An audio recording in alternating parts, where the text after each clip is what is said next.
you in my channel Phonics with Sana. So I hope you all are learning and practicing with each of my video. With this thought in mind that learning should never be stopped, here I am with all of you with a very new and amazing video. Very important while we are practicing reading and while we think that the process of pronunciation is so important, because sometimes in English there are few words which sound different at some places and few words which sound different at some places. So to clear this confusion, here I am with a new video which will be on, yes, you read it right, it is diphthong. In my last video, that was my previous video, we have done monophthongs. I hope that was effective. Monophthongs, diphthongs and triphthongs, these are three major things which we should know while we are in the pronunciation process, in the process of knowing language, in the process of knowing new things about the pronunciations. So let's get started, everyone. Your host Sana. Today we are going to do diphthongs. So diphthongs. Now I hope that the name itself says, as it was monophthongs, the last video was on monophthongs. Mono means once. Similarly diphthongs, di, that is D, means two, and thongs is again the sound. So diphthongs basically means, if we break it, diphthongs, two sounds together. Now if we talk about sounds, I always say that the major part of our pronunciation and the sound system includes the vowel sounds. Yes, here again in the diphthongs we are going to talk more and more about vowel sounds. हम इस diphthong के video में फिर से vowel sounds के बारे में ही बात करने वाले हैं, और जैसे मैंने बताया die, that is di मतलब दो और thongs मतलब होता है हमारा साउंड. तो diphthongs is दो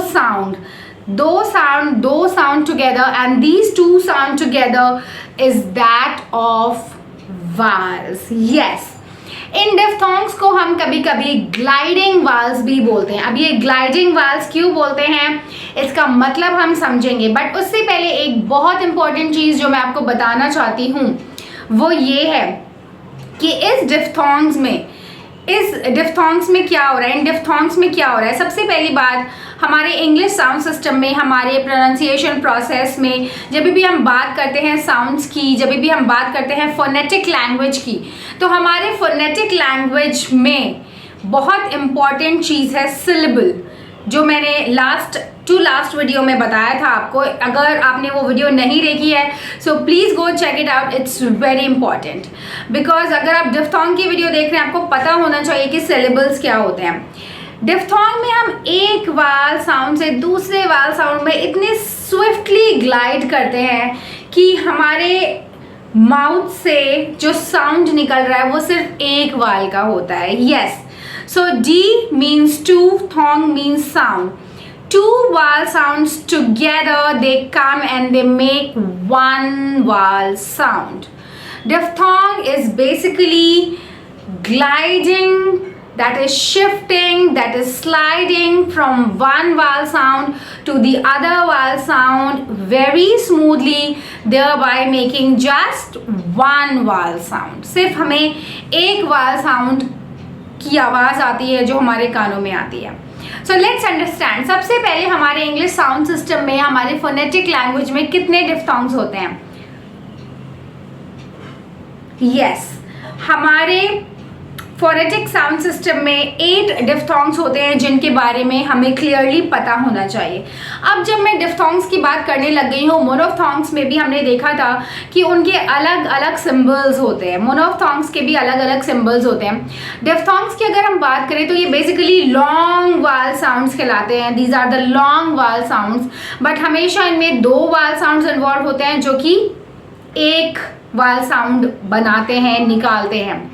now these 8 long vowel sounds which we talk about, इनके अलग अलग सिंबल्स होते हैं और अलग अलग जगह ये अलग अलग तरीके से प्रोनाउंस किए जाते हैं. इनका साउंड बहुत अलग अलग तरीके से निकाला जाता है. सो चलिए देखते हैं कि क्या प्रॉब्लम है इन डिफ्थोंग्स को समझने में। कभी कभी कंफ्यूजन भी होती है, बट बहुत ही आसानी से, बहुत ही इजीली समझेंगे हम इन डिफ्थोंग्स के सिंबल को, इन डिफ्थोंग्स की लैंग्वेज को, कहाँ पे ये यूज़ किए जाते हैं, इनका साउंड कहाँ पे कैसे आता है डिफरेंट तरीके से।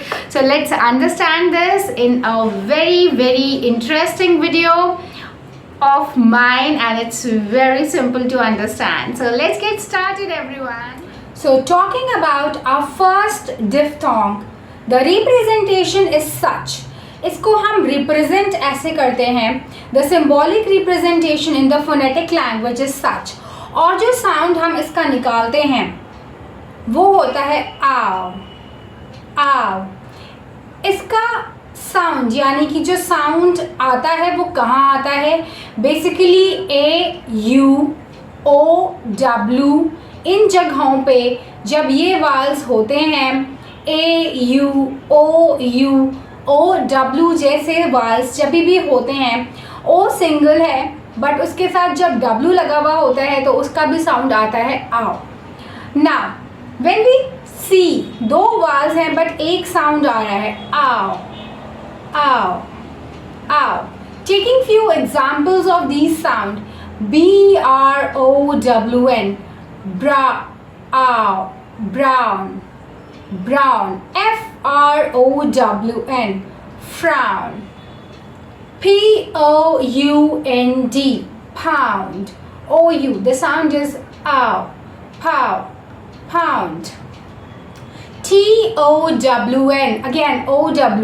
Here O is a single vowel sound, but जब भी उसके साथ W होता है, the sound is ow, ow, tow, town, town.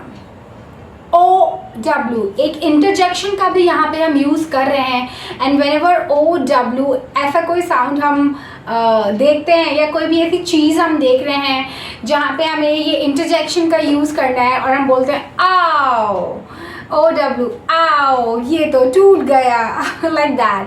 Okay, so the first diphthong symbolic representation is this, which you see on my screen. The first diphthong, जहाँ कहीं भी आपको O W, A U, O U दिखता है, the sound is ow, ow, ow. I hope it's clear. Moving on to our second diphthong sound, the symbolic representation is such. इसका symbolic representation ऐसे होता है, and the sound we take out is I, I. Now कहीं भी आप IGH देखते हैं, ये मैंने पहले भी बताया हुआ है IGH साउंड में कि जब भी आप कहीं IGH देखते हैं तो उसका साउंड होता है I, I. But at the same time I और Y वाल जो हमारे होते हैं उनका भी साउंड डिफ्थोंग के केस में होता है आई, ना कि ई, ना कि ई। सो IGH, IY ये ऐसा साउंड है, ऐसा डिफ्थोंग साउंड है जिनका वाल साउंड यहाँ पे आई ही आता है, ना कि ई, ना कि या। So taking on some examples, for example BITE, bite. Now here I और T का वो मैजिक E वाला रूल यानी कि स्प्लिट डायग्राफ वाला रूल भी आप फॉलो कर सकते हैं. If you have not seen that video of my split digraph, please check the link on the description box and please go visit that video. It's really useful. The split digraph and the magic key is of utmost important. Coming back to our diphthong, that is the second diphthong sound, B-I-T-E, bite, bite. C-R-I-M-E, crime. The sound of I is I, not E. The sound E. The sound of I is I, not E. Crime. P-R-I-D-E, pride, pride. B-I-K-E, bike, bike. So can you see the vowel sound is shifting very slowly from I, from E to I, from E to I, ba, a, E, E, bike, ऐसे जो glide हो रहा है एक वाल sound से दूसरे वाल साउंड का जो ट्रांजिशन हो रहा है वो बहुत ही स्मूथ हो रहा है. For example again if I say cry, CRY, आ ई, the sound is like two vowel sound दिख रहा है हमें, आई और ई दोनों का साउंड है, but it is looking like one sound. Cry, that is one sound now, that is one vowel sound independently, but there is a mixture of two sound which if you notice will notice, and that is the diphthong. Talking about WHY, y,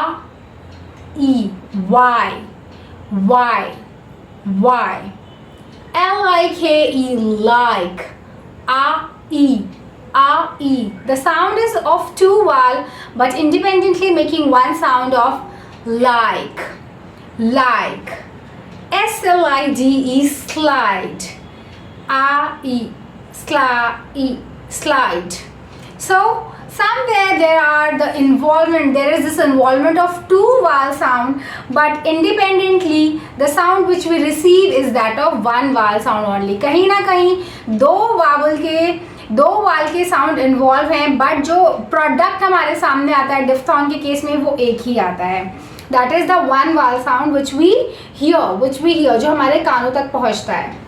now talking about some example, जब भी AI यानी कि इस second वाले डिफ्थॉन्ग के case में हम बात करते हैं और साउंड निकलता है आई और वाई के केस में हमेशा आप देखेंगे कि एक कॉन्सोनेंट उनके आगे ज़रूर होता है. There is one consonant always whenever we talk about I and Y. Now moving on to our third diphthong, that is this.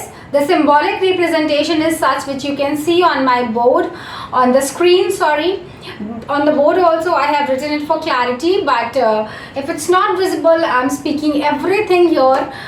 Talking about the third diphthong sound, that is this, the symbolic representation, and this, where do we see this sound?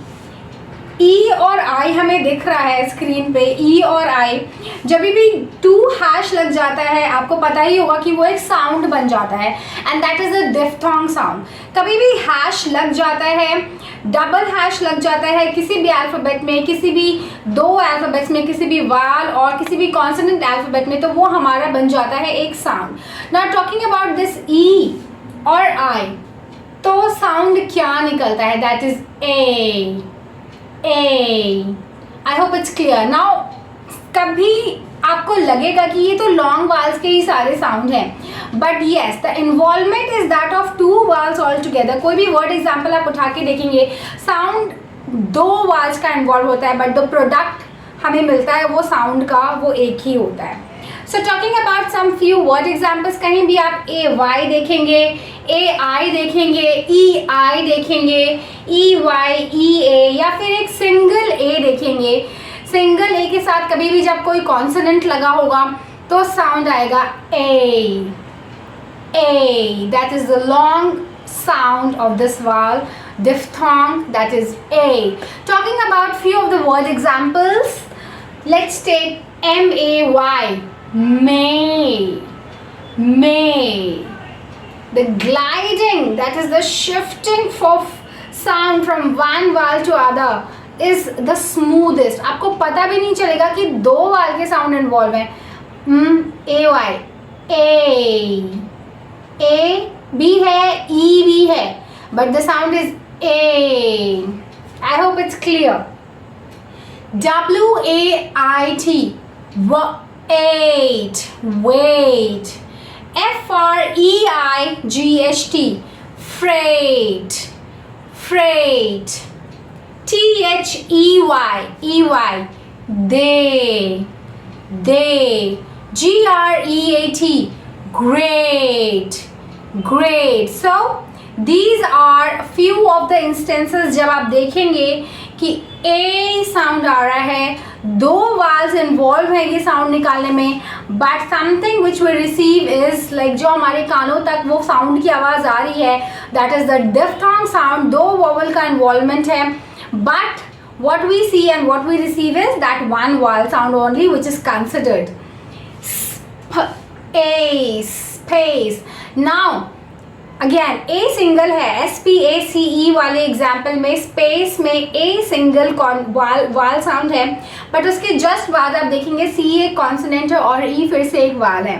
तो यहाँ पे वो हमारा split digraph वाला rule भी follow हो सकता है. बिकॉज वी हैव डन, तो मैं ये बोल सकती हूँ कि डेफिनेटली आप वो रूल फॉलो कर सकते हैं. But here in this case यहाँ पे ये स्पेलिंग रूल डिफ्थोंग में भी अप्लाई हो सकता है. I hope it's clear everyone. Now, talking about the fourth diphthong sound, which is again a very interesting one. Let's watch it.